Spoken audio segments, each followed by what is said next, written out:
पंजाब, वही पंजाब जिसने हमेशा हर मुश्किल घड़ी में देश का साथ दिया। लेकिन जब आज पंजाब खुद मुसीबत में है तो क्या पूरा भारत उसके साथ खड़ा है? अब सवाल यह है कि हर साल पंजाब में बाढ़ क्यों आती है? टेक्नोलॉजी है, प्लानिंग है, लेकिन कोई पॉलिटिकल विल नहीं है। पंजाब की नदियां सतलुज, बियास और रवि मिलकर औसतन 1.60 लाख क्यूसेक पानी लेकर बहती है। लेकिन दूसरी तरफ राजस्थान फीडर कनाल की कैपेसिटी सिर्फ 18,000 क्यूसेक है, गंग कनाल सिर्फ 2,000 क्यूसेक और भाखड़ा कनाल लगभग 12,500 क्यूसेक है। यानी नदियों का पानी और कनाल्स की कैपेसिटी में हैरान कर देने वाला डिसप्रपोर्शन। करीबन 50 से ज्यादा गांव पूरी तरह बाढ़ में डूब चुके हैं। फाजिल्का और होशियारपुर जिले के दर्जनों गांव भी पानी में डूबे हैं। 1.5 लाख एकड़ से ज्यादा की खड़ी फसल पूरी तरह बर्बाद हो चुकी है। अब तक 23 लोगों से ज्यादा की जान जा चुकी है और 300 से ज्यादा स्कूल पूरी तरह डैमेज हो चुके हैं। लेकिन असली नुकसान तो पानी उतरने के बाद ही सामने आएगा। राहत और रेस्क्यू ऑपरेशंस तो जरूर चल रहे हैं, लेकिन सवाल ये है कि जब मई महीने में ही एक्सपर्ट्स ने चेतावनी दे दी थी कि इस बार पंजाब और आसपास के राज्यों में 115% ज्यादा बारिश होगी, तो क्यों सरकार और बीबीएमबी यानी भाखड़ा बियास मैनेजमेंट बोर्ड ने कोई तैयारी नहीं की? ना नदियों के किनारे मजबूत किए गए, ना रिवर बेड की सही ढंग से सफाई हुई, ना नहरों के गेट्स रिपेयर किए गए, जबकि पंजाब ने बिल्कुल इसी तरह की स्थिति 2023 में भी झेली थी। बीबीएमबी को भी पहले से पता था कि इस साल भारी बारिश की वजह से डैम्स में पानी ज्यादा जमा होगा। तो फिर सवाल उठता है, मॉनसून से पहले डैम्स को धीरे धीरे खाली क्यों नहीं किया गया? क्यों इंतजार किया गया कि डैम्स भर जाए और फिर मजबूरी में अचानक पानी छोड़ा जाए, जिससे पंजाब के गांव बर्बाद हो जाए? असलियत यही है, टेक्नोलॉजी मौजूद है, प्लानिंग भी मौजूद है, लेकिन पॉलिटिकल विल यानी राजनीतिक इच्छा शक्ति नहीं है।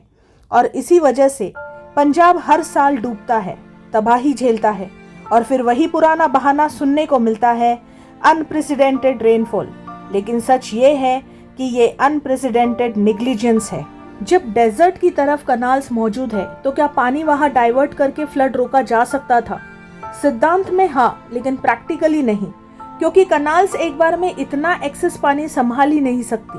पंजाब इरिगेशन डिपार्टमेंट और पीएसईबी के कई पूर्व चीफ इंजीनियर्स का आरोप है कि Bhakra Beas management board reservoirs को मॉनसून फोरकास्ट के बावजूद भर देता है, ताकि हरियाणा, दिल्ली और राजस्थान की पानी और बिजली की डिमांड पूरी हो सके।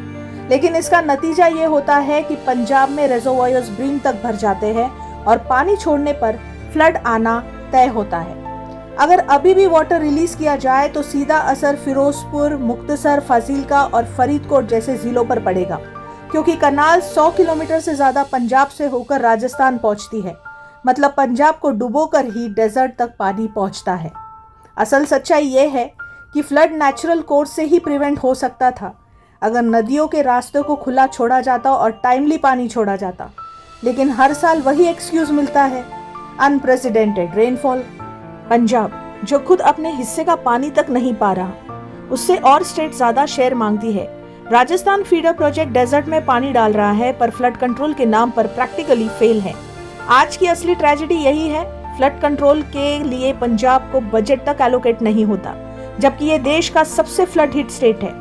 पंजाब डूबता है, लोग बेघर होते हैं, लेकिन ब्लेम गेम जारी रहता है। और इस बार सवाल ये नहीं है कि बारिश ज्यादा हुई, सवाल ये है कि नेग्लिजेंस कितना ज्यादा हुआ है।